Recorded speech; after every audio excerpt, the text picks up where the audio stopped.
রাজধানীতে চলাচল করা গণপরিবহনগুলো থেকে গন্তব্যে পৌঁছানোর আগে মাঝপথে যাত্রীদের নামিয়ে দেওয়ার ঘটনা অহরহ ঘটছে। আর এ ঘটনাগুলো ঘটছে মিরপুর, চন্দ্রা, সাভার ও এয়ারপোর্ট থেকে সদরঘাট রুটে চলাচলকারী লোকাল বাসগুলোতে। শেষ স্টপেজে আসার আগেই গুলিস্তানের গোলাপশাহ মাজার মোড়ে এসে ঘুরে যাচ্ছে বাসগুলো, আর এতে পকেট ভারী হচ্ছে পুলিশের। এ চিত্র মূলত শুরু হয় রাত ৮টার পর থেকে। ট্রাফিক আইনের তোয়াক্কা না করে চালকরা যাত্রীদের নামিয়ে মোটি থেকে নিতে চান ইউটার্ন।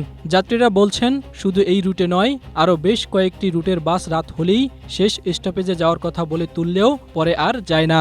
এতে করে নিরাপত্তা শঙ্কা ও নানা ভোগান্তিতে পড়তে হয় তাদের। দৈনিক আগামীর সময়ের এক প্রতিবেদনে এই তথ্য উঠে এসেছে।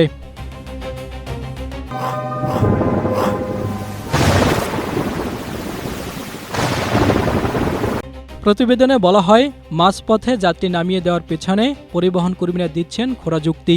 বলছেন, সদরঘাট রোডের যানজট ও মালবাহী পরিবহনের চাপ এড়াতে তারা এই পথ বেছে নিচ্ছেন। তবে নাম প্রকাশে অনিচ্ছুক আজমেরি গুলরি পরিবহনের একটি বাসের চালক বলেন, রাতে গুলিস্তান থেকে সদরঘাট পর্যন্ত রাস্তাটি মালামাল পরিবহনের ভারী যানে ভরে যায়। এতে ১৫ মিনিটের রাস্তা যেতে কখনো কখনো ১ ঘন্টারও বেশি সময় লাগে। আবার শেষ স্টপেজে গেলে সিরিয়ালে বসে থাকতে হয়। এজন্য কনস্টেবলের হাতে ৫০ টাকা গুঁজে দিয়ে গুলিস্তান থেকেই গাড়ি ঘুরিয়ে নেন তারা। শেষ স্টপেজে আসার আগেই গুলিস্তানের গোলাপশাহ মাজার মোড়ে এসে ঘুরে যাচ্ছে বাসগুলো। যদিও সেখানে দায়িত্বরত ট্রাফিক কনস্টেবল দেন লোক দেখানো বাধা। এরপরই সিস্টেম বুঝে বাসের হেলপার কনস্টেবলের হাতে গুঁজে দেন ৫০ টাকার একটি নোট। টাকা পাওয়ার পরই ট্রাফিক কনস্টেবলের সহায়তায় বাসগুলো অনায়াসে নিয়ে নেয় ইউটার্ন। সেখান থেকেই ফিরতি যাত্রায় ফের তোলা শুরু হয় যাত্রীদের, যা সড়ক পরিবহন আইনের লঙ্ঘন।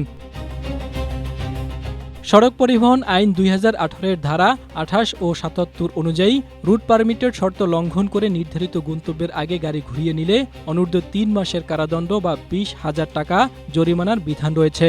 এছাড়া ট্রাফিক পুলিশের উৎকোচ বা ঘুষ গ্রহণ সরাসরি ফৌজদারি অপরাধ। এ বিষয়ে ঢাকা মহানগর পুলিশ ডিএমপির ট্রাফিক লালবাগ জোনের সহকারী পুলিশ কমিশনার মাহমুদুল হাসান বলেন, রাস্তা যখন ফাঁকা থাকে তখন অনেক সময় তারা গাড়িগুলো ঘোরাতে দেয়। এ সুযোগটা কিছু কনস্টেবল নিতে পারে।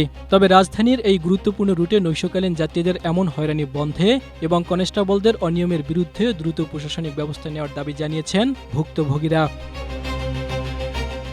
জাহিদুল ইসলাম, এশিয়া পোস্ট।